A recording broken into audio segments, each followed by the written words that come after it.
창세기 4장 창세기 4장 1절부터 오늘은 8절까지 말씀을 보겠습니다.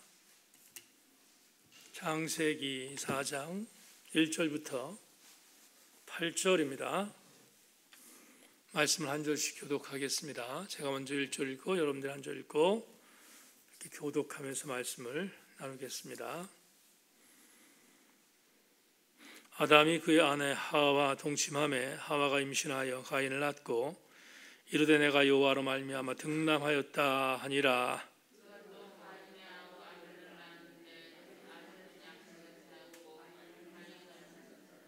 세월이 지난 후에 가인은 땅의 수산으로 제물을 삼아 여호와께 드렸고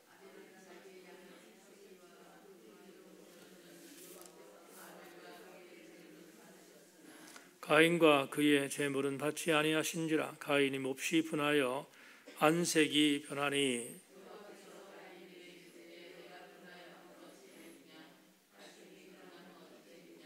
내가 선을 행하면 어찌 낯을 들지 못하겠느냐. 선을 행하지 아니하면 죄가 문에 엎드려 있느니라. 죄가 너를 원하나 너는 죄를 다스릴지니라. 가인이 그의 아부 아벨에게 말하고 그들이 들에 있을 때에 가인이 그의 아벨을 쳐 죽이니라. 아멘. 주보 보죠.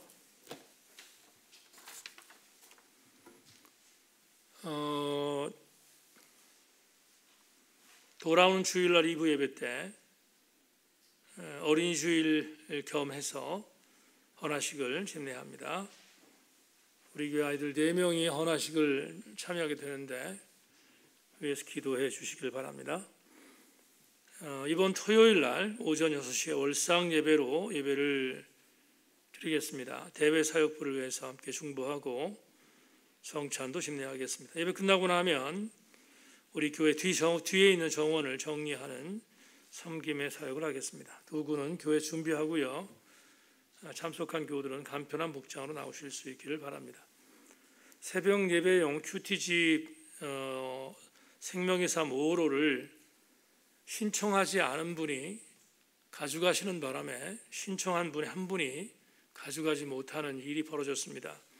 제가 여러 차례 광고를 드렸는데도 불구하고 그렇게 무질서하게 진행이 되어지면 리더십이 세워지지 않습니다. 명심하시고 6월부터는 신청한 사람만 생명의 삶을 찾아가실 수 있길 바랍니다. 중간에 신청하지 않은 분이 가져가시면 신청한 분이 곤란함을 당합니다. 이해하시고 다음 6월부터는 절대로 그런 일이 없도록 최선을 다해 주실 수 있기를 바랍니다. 오늘 새벽에 말씀드렸지만 예찬이가 군에 입대했는데 코로나 확진자가 생겨서 많이 좀 힘든 그런 입소 기간을 보내고 있을 줄 압니다. 예찬이 어렵지 않도록 위해서 기도해 주시기를 바랍니다.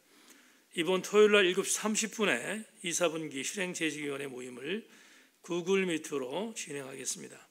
위원들은 중요한 상의사항이 있기 때문에 빠지지 않고 참석하실 수 있기를 바라고 수요 지금 교회 차량을 운행하지 않고 이모저모 많이 어려움이 있지만 대면 예배에 최선을 다할 수 있는 교우들 되길 바라고 제가 시무권사들과 안수집사들에게 더 이상은 이야기하지 않으려고 생각합니다.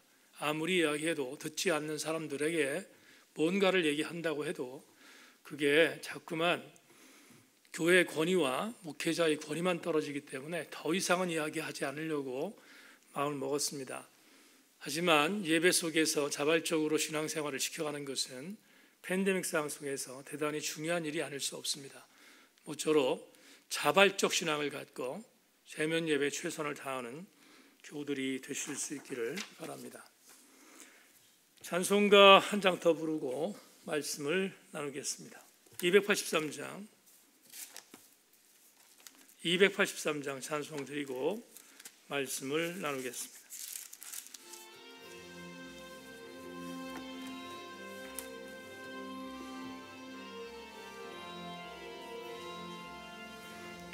나 속죄함을 받은 후 한없는 기쁨을 다 헤아릴 수 없어서 늘 찬송합니다.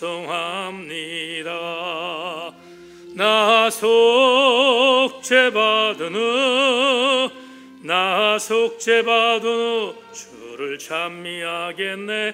나 속죄받은 후 주의 이름 찬미하겠네. 나 속죄함을 받은 후 내 맘이 새로워 주 뜻을 준행하면서 죄 길을 버리네. 나 속죄받은 후 나 속죄받은 후 주를 찬미하겠네. 나 속죄받은 후 주의 이름 찬미하겠네. 나 속죄함을 받은 후 성령이 오셔서 하나님 자녀 된 것을 곧 증언합니다. 나 속죄받은 후 나 속죄받은 후 주를 찬미하겠네. 나 속죄받은 후 주의 이름 찬미하겠네. 나 속죄함을 받은 후 보혈의 공로로 내 주의 은혜 입은 늘 평안합니다. 나 속죄받은 후 나 속죄받은 후 주를 찬미하겠네. 나 속죄받은 후 주의 이름 찬미하겠네.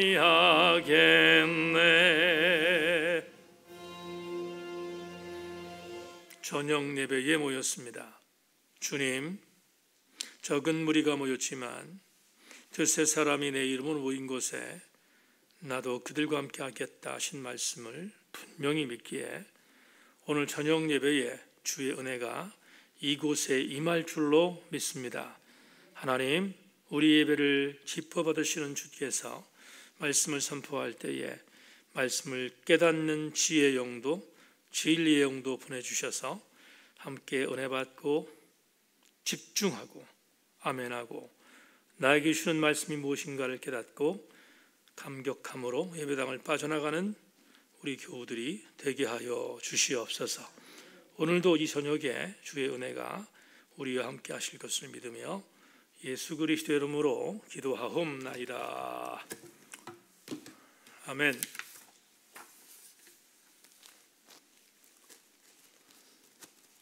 오늘부터 수요일 날 몇 주 동안 가인과 아벨 이야기라는 제목으로 여러분과 함께 말씀을 좀 나누겠습니다. 한 3주 정도 계획을 하는데 오늘 첫 번째 가인과 아벨의 이야기 이런 제목을 갖고 창세기 23번째 말씀의 은혜를 나누겠습니다.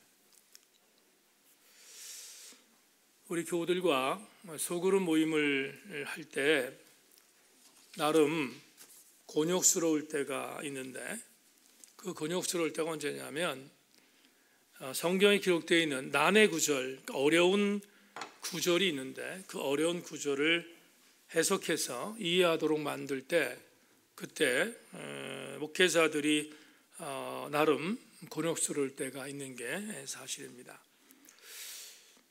오늘 읽은 본문이 바로 그런 난해 구절 중에 하나이고요. 해석하기가 참 궁핍한 그러한 구절이기 때문에 저도 사실은 이 본문 가지고 설교를 많이 했지만 그때마다 별로 만족하지 못하는 그런 일들이 있었던 것을 솔직하게 고백을 합니다. 그런데 오늘 여러분에게 말씀을 증거하기 위해서 한 6개월 전부터 창세기에 관련되어 있는 책들을 쭉 읽다가 이번에는 조금 제 마음에 드는, 제가 설교를 함에 있어서 오늘 본문 텍스트가 나름대로 저에게 와닿는 그런 해석을 발견하고 여러분 교우들과 함께 나눌 것이기 때문에 오늘은 조금은 더 설교하는 제가 행복할 수 있다 하는 그런 생각이 들었습니다. 분명한 사실은 오늘 본문은 이해하기가 참 어려운 그런 해석을 해야 되는 구절인 것을 전제하면서 오늘 여러분과 함께 말씀의 은혜를 나누기를 원합니다. 먼저 3절부터 5절을 읽겠습니다. 1절, 2절은 제가 다음 주에 넘기고요. 3절부터 5절 말씀을 함께 읽어보겠습니다. 같이 읽겠습니다. 시작. 세월이 지난 후에 가인은 땅의 수산으로 제물을 삼아 여호와께 드렸고 아벨은 자기도 양의 젖새끼와 그 기름으로 드렸더니 여호와께서 아벨과 그의 제물은 받으셨으나 가인과 그의 제물은 받지 아니하신지라. 가인이 몹시 분하여 안색이 변하니. 이 3절부터 5절까지의 말씀을 지금 읽었는데 여러분 어떤 생각이 드셨나요? 이미 우리는 익숙한 목회자들의 설교를 통해서 이 구절에 대한 설교를 확실히는 모르겠지만 그래도 어렴풋하게 이 설교를 굉장히 많이 여러분들이 들으셨을 줄 압니다. 자, 그러면 이런 본문 3절부터 5절에 있는 이 말씀에 대한 부분에 질문을 던지겠습니다. 여러분은 왜 하나님께서 가인의 제물을 받지 않고 아벨의 제물을 받으셨을까? 질문에 답해야 됩니다. 이 구절을 해석하는 것은 그냥 넘어갈 수 있는 게 아니기 때문에 반드시 해석해야 되는 대목입니다. 왜 하나님께서는 가인의 제물을 받지 않고 아벨의 제물을 받으셨을까? 저 같은 목사들도 이 본문을 아무런 생각하지 않고 그냥 단순하게 이 본문을 해석하면 이 다음에 있는 사건이 뭐예요? 우리 다음 주에 보겠습니다만은 어떤 사건이 벌어집니까? 가인이 동생 아벨을 죽이잖아요. 그러니까 첫 번째의 살인 사건이 다음 주에 우리가 공부할 내용인데, 그렇다면 원인이 어디 있습니까? 가인의 제물을 받지 않고 아벨의 제물을 받으신 하나님 때문에 가인이 열받아서 아벨을 죽였다. 그렇다면 이제 말씀을 드리겠지만 어떤 이유를 바라보면 살해 사건의 원인을 제공한 분이 하나님처럼 여겨질 수 있잖아요. 왜 둘 다 받지? 한 사람의 제물을 안 받고 한 사람의 제물을 받아서 이런 사달을 냈는가? 이렇게 질문할 수 있잖아요. 그 질문을 던져야 되고요. 굉장히 많은 목사님, 저를 비롯해서 굉장히 많은 목사님들이 이 본문 가지고 이렇게 설교하고 저렇게 설교하고 이렇게 설교하고 저렇게 설교했어요. 근데 오늘은 여러분과 총 4가지 이야기를 할 거예요. 4가지 이야기를 하는데 지금부터 말씀드리는 첫 번째, 두 번째, 세 번째의 해석은 이미 우리가 많이 들은 해석이에요. 그리고 어떤 에게는 쇠뇌가 됐어요. 이 해석에 대하여 쇠뇌가 됐기 때문에 이 중에 하나라고 믿는 교우들도 꽤 많을 거예요.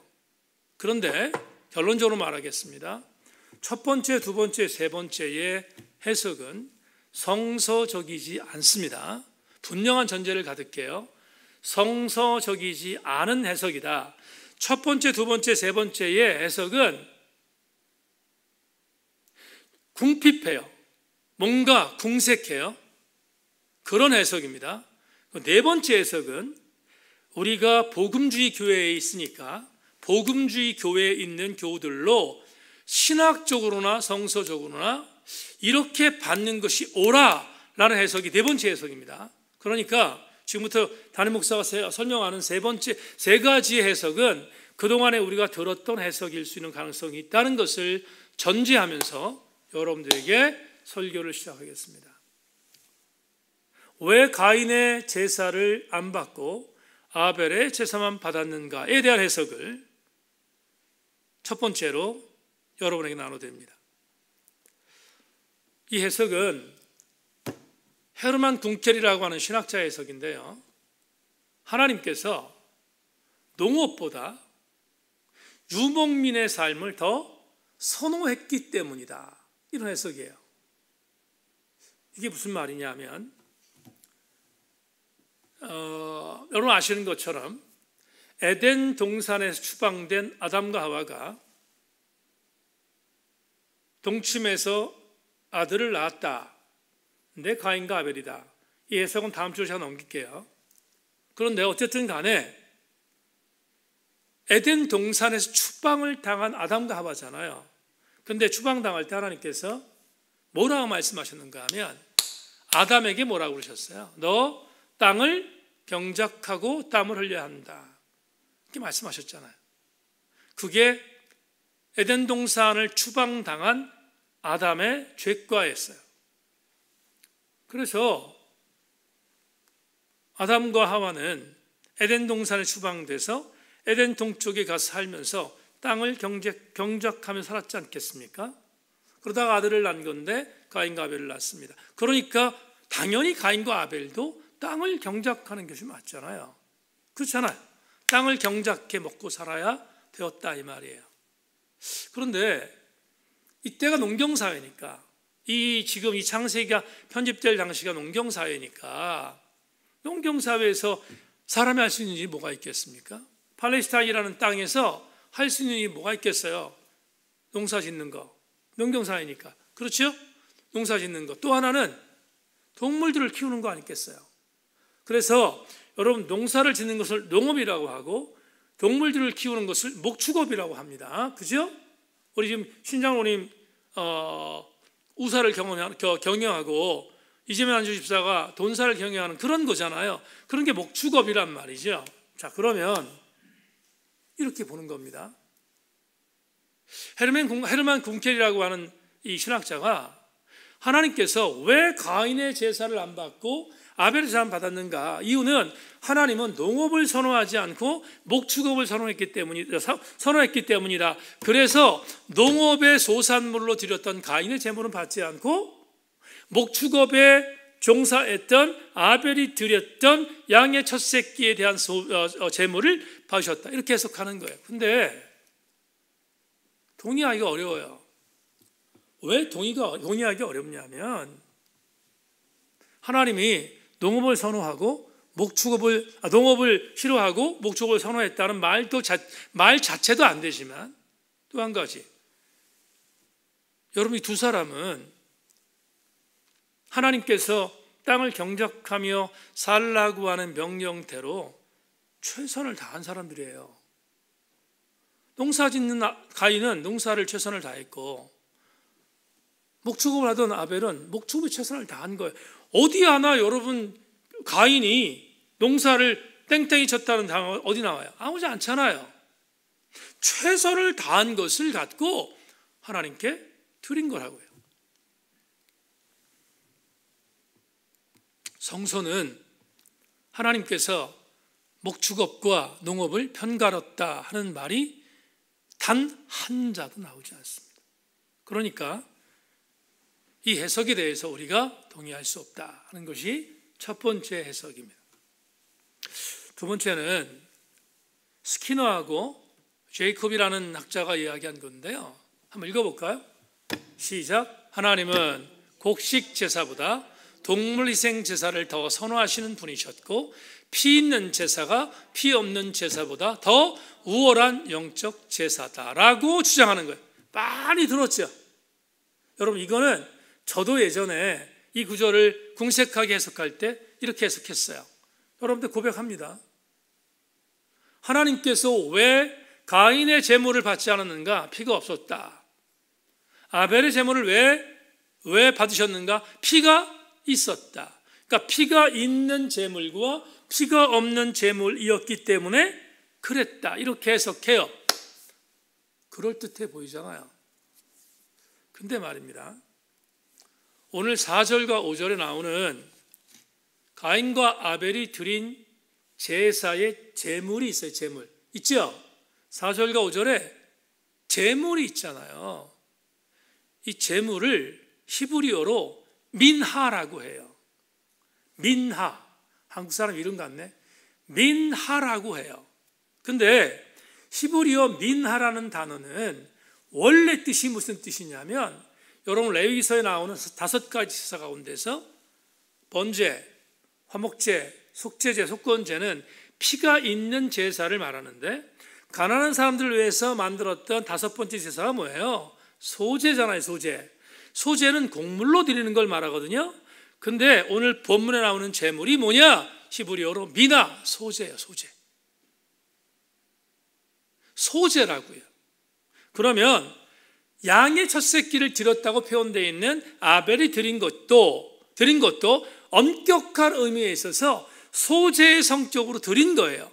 가난한 자가 드릴 수 있었던 소제였다 이 말이에요.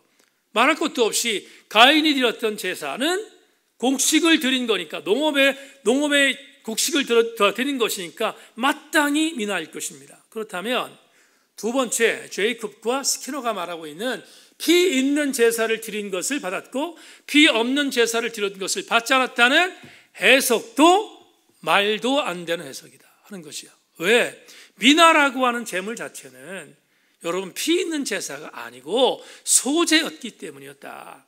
그러니까 피가 있는 제물을 받고 안 받았다는 해석은 굉장히 궁색하다 하는 것을 여러분들에게 말씀을 드립니다. 마지막 세 번째가 있는데요.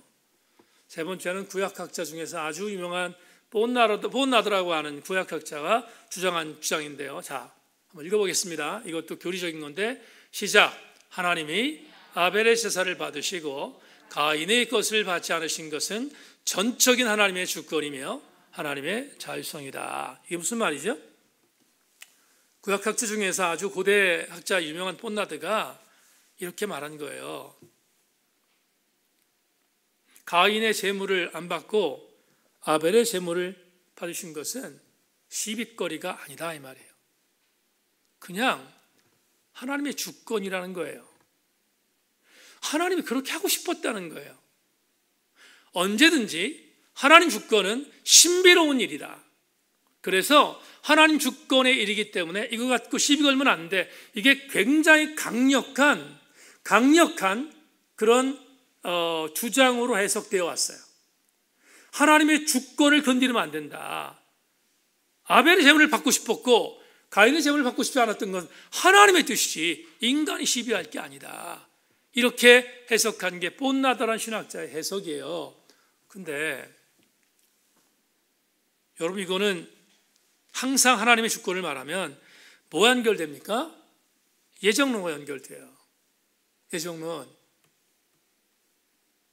근데 저는 예정론을 강하게 반대하는 목사라서 그런지 모르지만 본나드의 해석도 수용할 수가 없어요. 왜냐하면 만약에 이렇게 여러분 구원에 대한 부분에 있어서 장로교 신자들이 주장하는 것처럼, 장로교 목사들이 주장하는 것처럼 그런 부분을 소급하는 게 아니에요. 단순히 제사를 드린 이것만 놓고 보면 하나님은 자비 하나님이 아니라 잔인한 하나님이시. 그렇지 않겠어요? 하나님이 잔인하잖아요. 하나님의 주권으로 최선을 다해서 농업의 열매를 드렸던 가인의 제사를 받지 않은 것은 하나님 공평하지 않잖아요. 그래서 이 의견, 세 번째 본나드의 의견도 강력한 예정론자들이 볼 때는 굉장히 강력한 해석이지만 저처럼 웨슬레 신학을 공부한 사람은 아주 불만스러운 해석 중에 하나입니다. 그래서 세 번째 해석도 받아들일 수 없습니다. 자, 전제했죠? 첫 번째, 두 번째, 세 번째 해석은 성서적으로 받아들일 수 없다라고 전제했습니다. 그러면 이제 네 번째 해석을 드리려고 해요. 이 네 번째 해석은 좀 자막에 나오는데 제가 선호하는 해석으로 동의했습니다. 이제부터 설명할 거예요. 아마 여러분들도 거의 대부분 담임 목사 설교를 들으면서 네 번째 설교 쪽으로 동의해야 될 것입니다. 네 번째 설교는 뭐냐? 교훈은 뭐냐? 제물을 드린 자의 제물을 인격적 삶과 연결시켜보는 해석이에요. 자, 이게 무슨 얘기인지를 여러분들에게 조금 더 소상히 말씀을 드립니다. 다시 4절부터 5절을 읽겠습니다. 4절 5절 자막 보시면서 읽겠습니다. 시작. 아벨은 자기도 양의 첫 새끼와 그 기름으로 드렸더니 여호와께서 아벨과 그의 제물은 받으셨으나 가인과 그의 제물은 받지 아니하신지라. 가인이 몹시 분하여 안색이 변하니. 자, 이 부분을 조금만 더 세밀히 분석하겠습니다.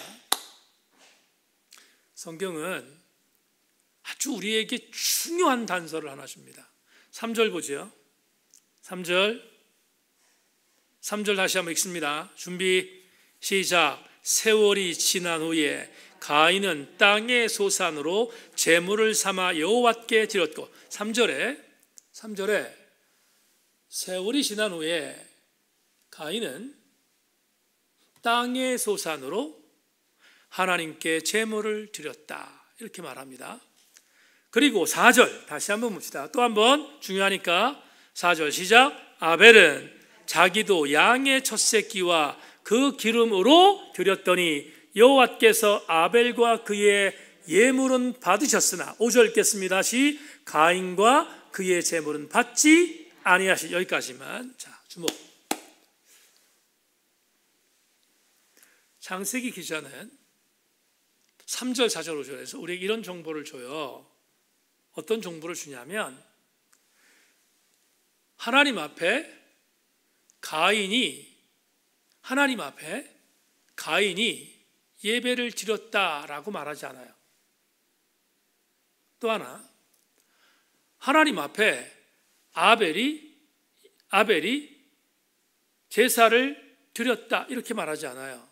그러면 3절과 4절, 5절에 보면 굉장히 중요한 단서를 하나 발견하게 되는데, 창세 기자가 이렇게 말합니다. 가인과 더불어. 잘 들으세요. 가인은 가인과 더불어 가인의 제물을 하나님께 드렸다. 가인은 가인 자기 스스로만 드린 것이 아니라 가인의 제물을 드렸다, 이렇게 말하고요. 또 하나는 반대편으로 아벨은 아벨 하나만 드린 게 아니라 아벨과 아벨의 제물을 같이 드렸다, 이렇게 말해요. 다시, 이 내용은 우리에게 무엇을 말하냐면 이렇게 말하는 거예요. 지금 하나님께서 왜 가인의 제물을 받지 않았을까? 왜 아벨의 제물을 받았을까? 이유는 가인의 제물이 잘못된 것이 아니고 아벨의 제물이 잘못된 게 아니라는 거예요. 그럼 뭐가 잘못되었는가? 충분히 3절, 4절, 5절에서 추측하는 것이 이것입니다. 가인의 제물은 문제가 없었어요. 아벨의 제물도 문제가 없었어요. 그런데 문제는 뭐냐? 가인의 제물을 드렸던 가인이 문제였다는 거예요. 가인이. 아벨의 제물을 받으셨던 이유는 아벨의 제물도 흠이 없었지만 아벨도 흠이 없었다는 거예요. 무슨 말인지 조금 더 부연하겠습니다. 제 말로 하지 않고 제가 이 창세기 강의에서 많이 인용하는 이학 교수님 글을 읽어드리겠습니다. 이게 굉장히 저의 마음을 끌었는데요. 들어보십시오. 우리는 본문이 제물과 제물을 드리는 자를 분리시키지 않고 있음에 주목해야 한다. 하나님은 단순히 제물만 받으시고 거절하신 것이 아니다. 제물에 선행하는 것은 제물을 드린 자의 이름이다. 하나님은 가인과 그의 제물을 동시에 거절하신 것이고 아벨과 그의 제물을 동시에 받으신 것이다. 제물보다 중요한 것은 제물을 드린 자의 인격적 생활이었다. 그러면 우리는 이제 추적해야 돼요. 도대체 가인의 인격이 뭐가 문제였길래 가인이 드린 제물을 동시에 안 받으셨을까? 추적해야 돼요. 이게 해석이 안 되면 네 번째 해석이 우리에게 의미가 없어요. 근데 오늘 이어지는 본문에서 우리에게 정보를 줘요. 가인의 인격이 문제가 있었다는 그 정보를 준다 이 말이에요. 어디 나오는가? 여러분 6절과 7절 읽겠습니다. 그 다음 절 6절과 7절 다 같이 장합 보면서 읽겠습니다. 시작. 여호와께서 가인에게 이르시되 내가 분하여 하면 어찌 됨이요 안색이 변하면 어찌 됨이뇨. 7절 내가 선을 행하면 어찌 낯을 들지 못하겠느냐. 선을 행하지 아니하면 죄가 문에 엎드려 있느니라. 죄가 너를 원하나 너는 죄를 다스릴지니라. 해석할게요. 여러분, 우리가 오늘 본문 6절 이전까지를 보면 가인이 어떻게 살았다는 말이 안 나와요. 최선을 다해서 농사졌다, 이걸 추측할 수밖에 없지 어떻게 살았는지가 나오지 않아. 그런데 6절과 7절을 보면 가인의 정서, 가인의 성품이 어떠했을지를 알려줘요. 하나님께서 가인의 성품이 가인이 드린 제물을 받을 수 없는 성품이었다는 사실이 6절에 나와요. 제물을 받지 않으니까 안색이 변했어요. 분을 품었어요. 누가? 가인이. 하나님께서 가인이 드린 제물을 받지 않자 분이 났고요, 안색이 변했어요. 하나님과 1:1 관계에서 벌써 가인은 그런 부분에, 정서적인 부분에 있어서의 허점이 보이는데 결정적인 게 뭐냐면 이렇게 말씀하고 있죠. 네가, 7절입니다. 네가 선을 행하면 어찌 낯을 들지 못하겠느냐. 선을 행하지 아니한 죄가 문에 엎드려 있느니라. 죄가 너를 원하나 너는 죄를 다스릴지. 하나님이 당부하셨어요. 뭘 당부하셨어요? 죄가 너에게 엎드려져 있는 상태인데 네가 그 죄를 다스려야 되는데 너는 죄에 무방비로 노출되어 있다는 거잖아요. 네가 지금 죄에 대하여 너 스스로가 다스릴 수 없다는 거예요. 그러면 그 증거가 어디 있겠어요? 하나님은 이미 가인이 농사를 짓는 그 삶을 보셨을 거 아니겠어요? 농사를 짓는 모습을 보셨던 하나님께서 이미 가인이라고 하는 이 아들이 벌써 내가 원하는 방향성이 아닌 성품을 갖고 살아가고 있다는 것을 눈으로 보셨다 이 말이에요. 그래서 그런 비인격적인 삶을 살았던 가인이 하나님 앞에 제사를 드리고 제물을 드릴 때 하나님이 도저히 가인의 제물을 받을 수 없었다 이 말이에요. 반대로 아벨은 그의 삶이 아름다웠어요. 그래서 하나님은 아벨이 드린 제물이 무엇이든 상관없이 받으셨다 이 말이에요. 그렇다면 이걸 전제한다면 우리는 오늘 본문에서 대단히 중요한 교훈을 얻게 됩니다. 어떤 교훈일까요? 지금 네 번째의 이 주장을 말하는, 복음주의 학자들이 말하는 이 네 번째 약설을 주장하는 이것을 우리가 동의한다면 오늘 본문을 통하여 우리가 얻는 대단히 중요한 교훈은 바로 이것입니다. 자막.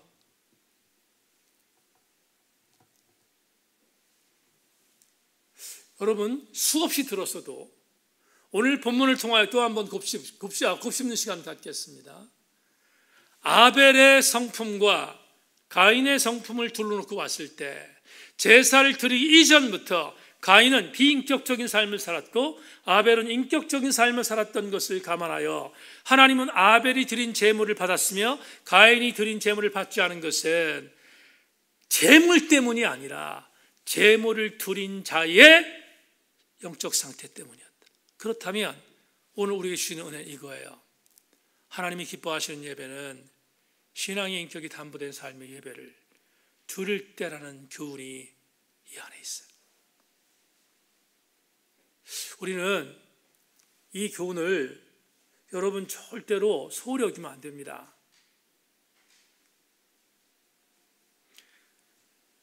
창세기 본문을 보죠. 아주 후대의 신앙의 후배였던 요한이 요한일서에서 이렇게 말합니다. 요한일서 3장 12절. 가인같이 하지 말라. 그는 악한 자에 속하여 그 아우를 죽였으니 어떤 이유로 죽였느냐. 자기 행위는 악하고 그의 아우의 행위는 의로움이라. 요한도 인정하잖아요. 뭘? 가인은 비인격적인 삶을 살았던 장본인이고 아벨은 의로운 삶을 살았던 장본인 것을 이미 요한도 인정하잖아요. 그렇다면 삶이 뒷받침되지 아니하는 예배를 하나님이 받으실 리 만무잖아요. 삶이 뒷받침되어지는 성도의 재물, 성도의 예물을 하나님께서 받으시지, 삶이 뒷받침되지 않는 자의 제사와 재물과 예배를 하나님께서 받으시겠어요? 안 받으시지. 시간이 많이 가서 제가 수요 설교를 짧게 하려고 노력하는데 시간이 많이 가서 성경만 읽겠습니다. 아모스 5장 21절 23절을 여러분 주목해서 보세요. 내가 너희 절기들을 미워하여 멸시하며 너희 성회들을 기뻐하지 아니하나니 너희가 내게 번제나 소제를 드릴지라도 내가 받지 아니할 것이요 너희 살찐 희생의 제목 화목제도 내가 돌아보지 아니하리라. 내 노랫소리를 내 앞에서 그칠지어다 내 비파 소리를 내가 듣지 아니하리라. 여로밤 2세 때 북왕국의 상태는 말 그대로 만신창이었어요. 하나님 앞에 전혀 하나님 백성답지 않게 살았던 시대가 여로밤 2세였어요.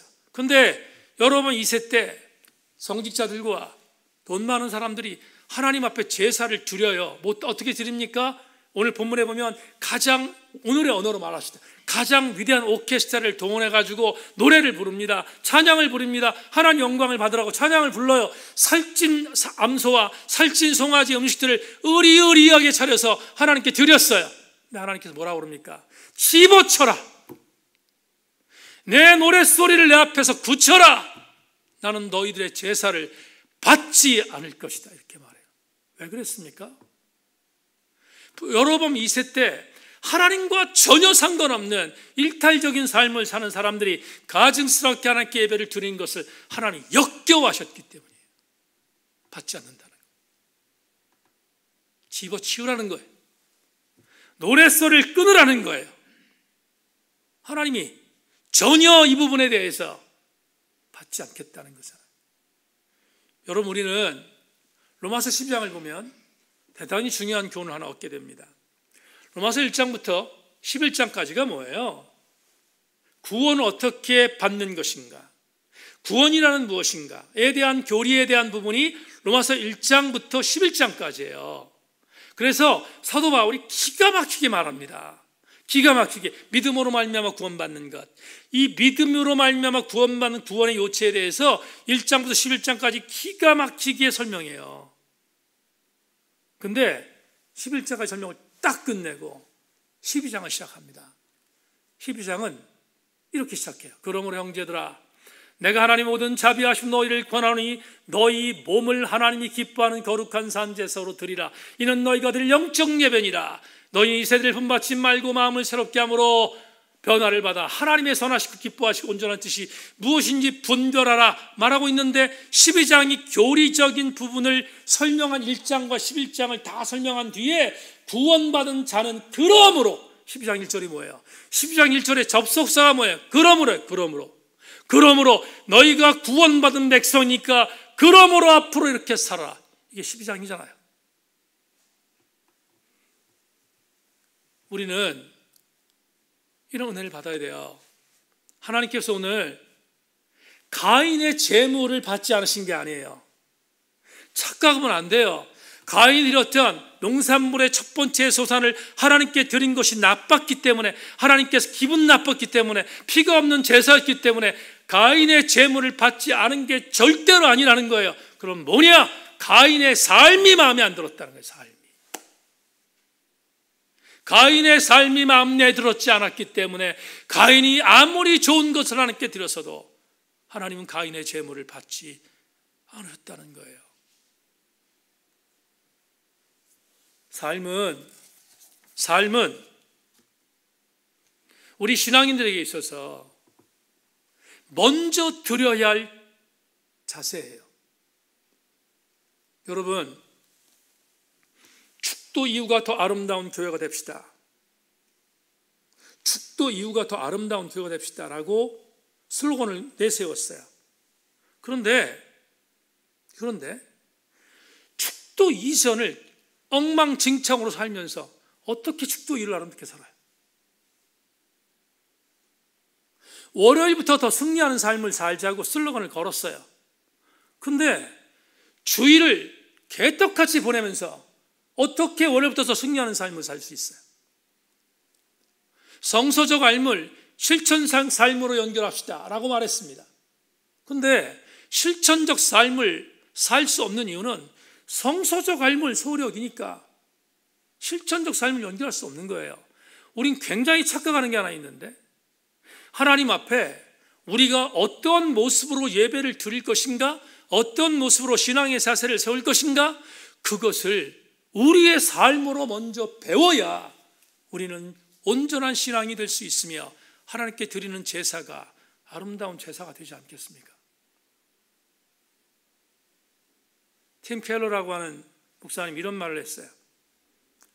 그리스도인이 된다는 것은 헬스클럽에 등록하는 것도 아니고 당신의 성공과 잠재력 실현을 돕는 웰빙 프로그램도 아니라 기독교는 영적 서비스를 제공하는 또 하나의 자판기가 아니며 당신은 무난한 비용으로 그런 서비스를 이용할 필요를 채워주는 것도 아니라 기독교 신앙은 흥정이 아니라 순복이다. 여러분, 비수 아닙니까? 비수? 자, 지지난주인가요? 전원희 목사가 와서 저녁에 집회를 했어요. 제가 예배당 들어오면 선배가 버티고 앉아있으면 부담될 것 같아서 목양실에서 영상으로 예배를 드렸어요. 설교를 들으면서 은혜를 받았어요. 근데 다 끝났는데 이런저런 얘기를 피드백을 하는데 아내가 저한테 그래요.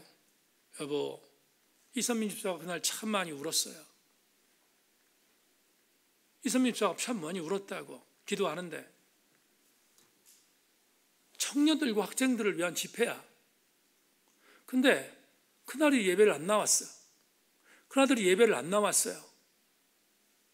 웬만한 엄마 같으면 뭐 공부하니까 그럴 수 있어. 근데 이선민 집사를 내가 알거든요. 영적으로 얼만큼 찢어지는 마음이 있었는지 알거든요. 통곡 안 할 수 있겠어요? 여러분, 자녀를 위해서 통곡하는 부모의 심정이 하나님 앞에 올려드려지는 것이 그게 진짜 예배 아닌가요? 내 자녀가 세상에서 개떡같이 살아도 그래도 11조 드리고 온전한 모습으로 하나님 앞에 서지 못한다 할지라도 교회에서 어떤 것들을 행함에 있어서 그냥 그게 하나의 어떤 룰로 새겨서 그걸 행하면 내 자녀들이 개떡같이 살아도 통곡하지 않으면서 내 아들도 내 딸들이 내 자녀들이 내 남편이 내 아내가 온전히 설 수 있다? 그런 도둑놈 싶어가 어디 있어요? 여러분, 다시 한번 말씀을 드리지만 제가 우리 교회가 유람선이 아니라 군함이 되어야 한다는 수없는 얘기를 하는 이유가 뭐냐 하면 그게 교회거든요. 그게 교회라고요. 그 교회 안에서 훈련받고 양육받아도 될까 말까인데 우리가 하나님 앞에서 삶의 모습이 온전하지 않은 상태에서 하나님께 서 있지 않은데 하나님 그 예배를 받으시겠냐 이 말이에요. 안 받지. 우리의 신앙의 여정은 재물에 여러분 집중하면 안 돼요. 재물에 집중하면 안 돼. 여러분, 재물은 중요하지 않아요. 뭐가 중요한가? 재물을 드리는 내가 중요한 거예요. 내가 하나님 앞에 재물을 드릴 때 재물을 드릴 만한 나의 삶의 모습이 지금 고정되어 있는가, 하나님께 아름답게 고정되어 있는가, 그걸 볼 때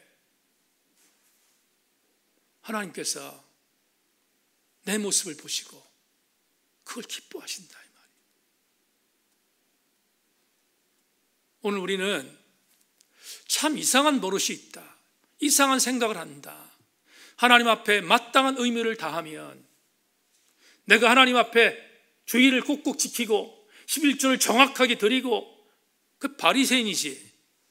내가 그럼에도 불구하고 세상에서 엉망진창의 삶을 산다면 하나님이 내가 드리는 예배를 받으시겠냐 이 말이에요. 오늘 우리에게 주는 은혜, 네 번째 은혜는 뭔가 다시 한번 우리 교우들에게 권고합니다. 사랑하는 교우 여러분, 하나님은 재물을 보시지 않아요. 뭘 보시는가? 하나님은 재물을 드리는 내 삶을 보고 계신다 이 말이에요. 오늘 저녁에 이런 은혜가 있었으면 좋겠어요. 제가 제 SNS에 올렸는데 이런 때가 있어요. 우리 교회, 다른 교회 말고 우리 교회 예를 듭시다. 우리 교회에 마지막 설교하겠습니다. 우리 교회에 생각이 진보적인 성도들이 있어요. 진보적인 성도들이. 근데 목사가 목회에 대한 부분에 있어서 대단히 보수적인 어떤 이야기를 해요. 보수적인 이야기를 합니다. 그러면 우리 목사님이 굉장히 수구적인 냄새가 나. 그리고 저를 폄훼해요. 비난할 때가 많아요. 진보적인 생각을 갖고 있는 사람들이 그런 생각을 많이 합니다. 반대로 보수적인 신앙을 갖고 있는, 보수적인 생각을 갖고 있는 성도들이 조금만 제가 뭔가 사회적인 부분에 있어서 이야기를 하면 우리 목사님은 빨갱이적인 어떤 기질이 있어, 이렇게 또 생각하는 경우도 있어요. 근데 이건 자 참을만해. 근데요, 정말로 힘든 게 뭔지 아세요? 양쪽 다 부류한테, 양쪽 부류, 보수적이든 진보적이든 양쪽 부류한테, 여러분, 우리 교회는 그럼에도 불구하고 우리 교회는 예수 그리스도가 강단에 살아서 움직여야 되고 예수 그리스도에게 집중해야 합니다. 설교하면 불편하다고 해요. 우리 모두가 무엇에 집중해야 되는가? 저는 우리 교회 교우들이, 우리 세인교회 성도들이 무엇에 집중해야 되는가 하는 전제를 갖는다면 재물? 아니요. 우리가 정말로 집중할 것은 오늘 네 번째, 가인과 아벨의 이 설교를 통하여 우리에게 준 네 번째, 재물을 드리는 내가 진짜 재물인가? 그래서 미가 6장 6절에서 뭐라고 말합니까? 미가 선지자가 뭐라고 말합니까? 이렇게 말하잖아요. 엄청난 재물, 엄청난 것의 재물을 하나님께 드리면서 이거 드리면 하나님께서 기뻐하실 거야. 야, 우리 최선을 다해서 이거 드리자. 최선을 다해 이거 드리자. 그렇게 말하면서 미가 시대의 많은 부자들이 그렇게 엄청난 재물을 준비해서 하나님께 드리려고 했어요. 근데 미가가 뭐라고 말합니까? 바보들아, 헛수고하지 마라. 하나님이 진짜로 원하는 재물은 수많은 엄청난 진수성찬의 재물이 아니라 바로 하나님 뜻대로 행하는 바로 너야. 이렇게 말하잖아. 오늘 수요 정예배에 적은 무리가 모였어요. 괜찮습니다. 이 적은 무리가 모여있는 여러분들 가운데서 오늘 본문을 가슴에 새기면 우리 교회는 희망이 있고 우리 교회는 하나님 기뻐하는 교회가 될 것이고, 여러분들이 오늘 이 본문 말씀에 가슴에 육들을, 가슴에 신비에 이 말씀을 새기면 우리 교회는 엄청난 하나님의 아름다운 능력이 임하는 교회가 될 줄 확신하고, 오늘 여기에 모인 교우들 네 번째의 은혜에 천착하는 우리 교우들 전체가 되실 수 있기를 주님의 이름으로 축원합니다. 하나님 감사합니다. 말씀 나누었습니다. 우리가 재물에 혈안되어 있을 때, 재물에 눈을 돌리고 있을 때 하나님이 아파하십니다. 정말 중요한 것은 내가 재물을 드릴 때 내가 온전히 하나님의 뜻에 있는가가 더 중요함을 생각했습니다. 하나님, 우리 세인교회 성도들, 특히 오늘 수요 저녁 예배에 대면 예배 나온 교우들, 하나님이 기뻐하는 재물들 되게 하여 주옵소서. 그래서 저들을 통하 일하실 하나님의 뜻들을 일궈나가는 놀라운 은혜가 우리 교우들 되게 하여 주시옵소서. 하나님의 은혜를 감사드리며 우리 주 예수 그리스도 이름으로 기도하옵나이다. 아멘.